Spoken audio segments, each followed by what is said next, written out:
En la primera clase hablamos de imagen. Recordemos que imagen no estamos refiriéndonos a una fotografía, sino que estamos hablando a imágenes mentales. Entonces mencionamos a la imagen generadora, la imagen irradiante y la imagen diestra. Para ponerlo en práctica, les pasé un ejercicio con 3 imágenes que ya estaban dadas, que yo les había propuesto. En esta segunda clase nos vamos a meter en las propias imágenes, las imágenes pertinentes al universo personal. ¿Qué quiere decir esto? No necesariamente vamos a hablar de imágenes biográficas, de algo que nos haya pasado o algo que recordemos, aunque sí es un buen material, es un material muy fértil para poder trabajar una obra de teatro. Pero cuando hablamos de imágenes pertinentes al universo personal, hablamos de aquellas imágenes que nos conmueven por algún motivo o que nos proponen un mundo, ¿no? Decíamos esto. Entonces, ahora en la segunda clase vamos a trabajar con contexto, con personajes y también vamos a hacer alguna mención de tiempo.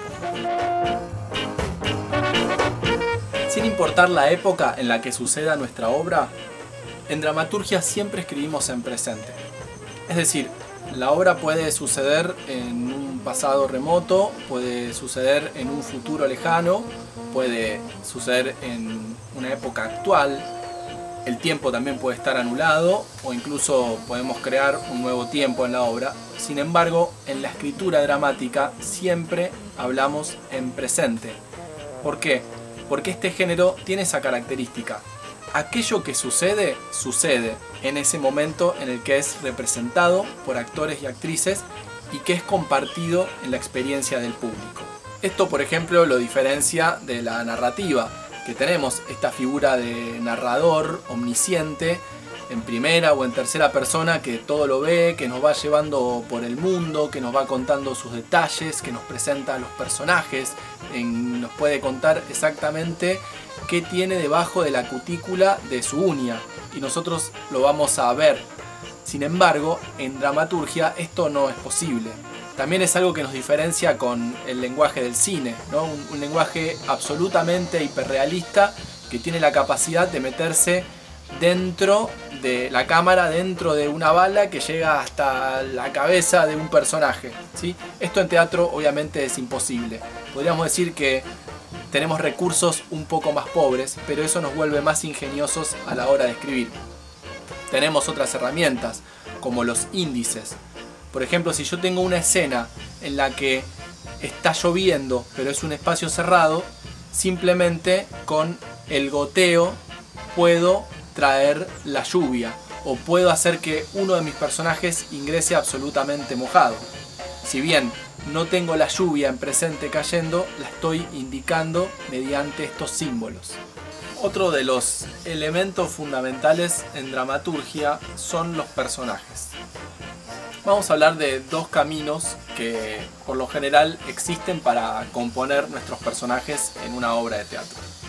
Por un lado, podemos hacer una investigación previa a partir de aquella primera imagen que tuvimos de nuestros personajes o de nuestro personaje. Recuerdan que en la primera clase les hablé de una señora que estaba llevando un carrito de compras.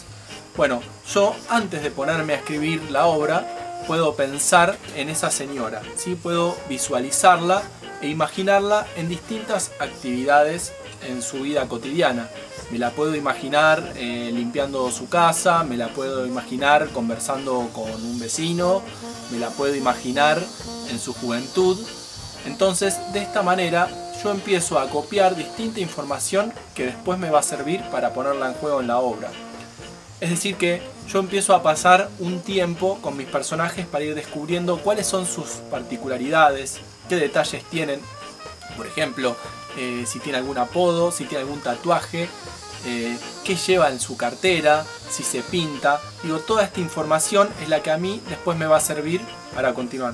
Otra de las posibilidades es utilizar esta forma enigmática en la que se me presenta la imagen.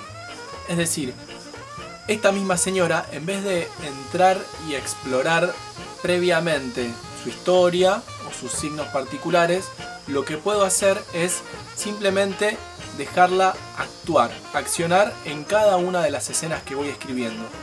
Digo, de esta forma lo que voy a hacer es descubrir a partir de sus actos cómo es este personaje que va a ser completamente enigmático. Incluso yo puedo terminar de escribir la obra y componer un gran personaje, pero realmente no saber nada sobre su vida, y eso al mismo tiempo se vuelve atractivo, se vuelve intrigante, se vuelve interesante para mi obra.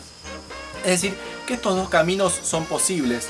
Digo, autores como Ibsen han compuesto sus personajes en el que solo vemos tal vez pequeños rasgos que aparecen en una o en dos escenas de sus obras, pero sin embargo este autor se ha dedicado a escribir cuadernos enteros para descubrirlos.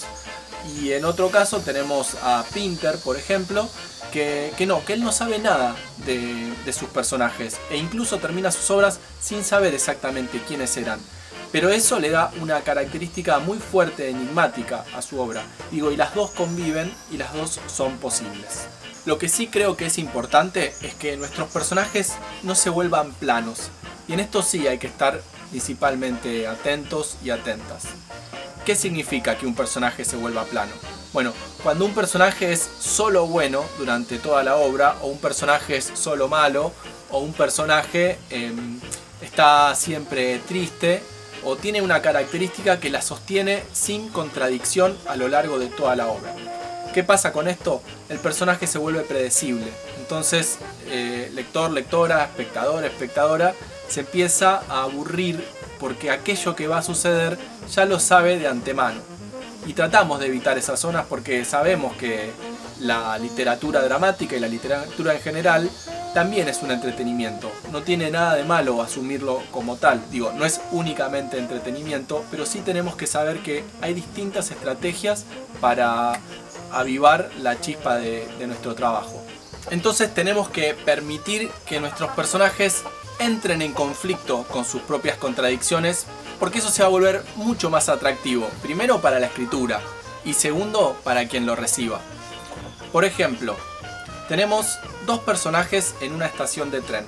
Una mujer embarazada que está sentada tomándose la panza, y a un señor que es absolutamente impresionable con cualquier gota de sangre que se presente delante de sus ojos. Ahora, la mujer empieza a entrar en contracción. Se tira al suelo, levanta las piernas y empieza a pedir ayuda. Este hombre, primero, lo que va a hacer es ver a esta mujer y naturalmente, digo, si fuese un superhéroe, se va a agachar y va a sacar al bebé inmediatamente. Ahora, si nuestro personaje entra en conflicto con sus contradicciones, primero va a ver a esa mujer y va a pensar en huir. Después va a empezar a gritar, a pedir ayuda. Va a empezar desesperado por todos lados a ver si alguien lo puede ayudar. Y no va a encontrar esa respuesta. El conflicto se empieza a agravar. El personaje tiene que actuar frente a esta situación. Puede huir, y eso nos decepcionaría muchísimo. Pero también puede agacharse con los ojos cerrados y puteando de mil maneras, meter las manos y ayudar a que ese bebé nazca en la estación de tren. Todo ese derrotero, todo ese arco donde nuestro personaje va a estar luchando con sus contradicciones y vamos a sufrir junto a él su impresión, va a tener un resultado mucho más emocionante, mucho más entretenido y mucho más vivido. Y el otro elemento muy importante de esta clase es el contexto, ¿sí? Que es algo similar a lo que veníamos hablando. Nosotros tenemos que ingresar a nuestra imagen con todos los sentidos. Es decir, si elegimos como contexto, porque nos genera mucha atracción, una estación de tren, bueno, tenemos que tomarnos el tiempo en visualizar esa estación de tren. ¿Qué estación de tren es? ¿Dónde está ubicada? ¿Qué tipo de iluminación tiene? Y probar distintas hipótesis, ¿sí? Si hace frío, si hace calor. Porque todo eso tiene que afectar a nuestros personajes y tiene que afectar a la situación. Digo, si elijo de contexto una estación de tren, bueno, es de noche, ¿cómo va a estar iluminado? ¿Cómo van a estar los personajes allí? Hay algo inminente de este contexto que es un tren que pasa. Entonces hay un tren que va a ir interrumpiendo permanentemente mi imagen, ¿o no? El tren no está pasando, pero eso también tiene que evidenciarse, porque si es una estación y el tren no pasa, ahí nos está proponiendo un conflicto, el contexto.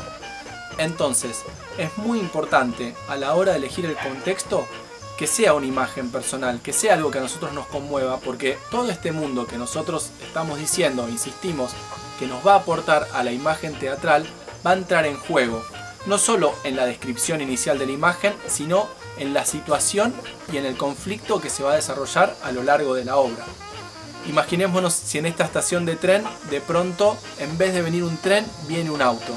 Digo, son dos elementos no relacionados, pero nos van a generar una nueva idea. Digamos, vamos a estar haciendo una especie de condensación entre un universo y otro, pero que de alguna manera es verosímil, ¿no? Bueno, se mete alguien por las vías del tren en auto. Bueno, eso va también a afectar.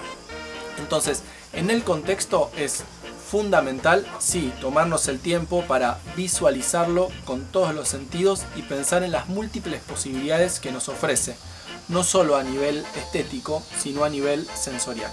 Bien, para esta clase les voy a pasar un ejercicio de diálogo, contexto y personaje. Ahí va a estar explicado exactamente cada uno de los pasos que tienen que seguir. Lo que les voy a pedir es que no se tomen mucho tiempo en hacer este ejercicio. La idea es que, al igual que hicimos con el ejercicio anterior, es fluir. Cada uno de los puntos que hay que cumplir para armar los diálogos, para componer los personajes y para presentar 3 contextos, tienen que hacerlo con lo primero que se les venga a la cabeza. Por más absurdo que suena, siempre ese material nos va a servir. ¿Por qué insistimos con esta idea? La idea es romper con la red de sentido que usualmente utilizamos para todas las cosas y que nos aparezcan esos mundos nuevos que están guardados en nuestro inconsciente. Después ese material van a ver que va a resultar mucho más interesante para desarrollar. Entonces, sigan cada una de las pautas que está en este ejercicio, háganlo sin pensar y fluyan en la escritura. Para esta clase utilizamos un ejercicio de Ariel Barchilón y además de la bibliografía que cité en la clase anterior, sumo a Ray Bradbury en Zen en el arte de escribir. Este material se los voy a adjuntar en PDF para que también puedan leerlo.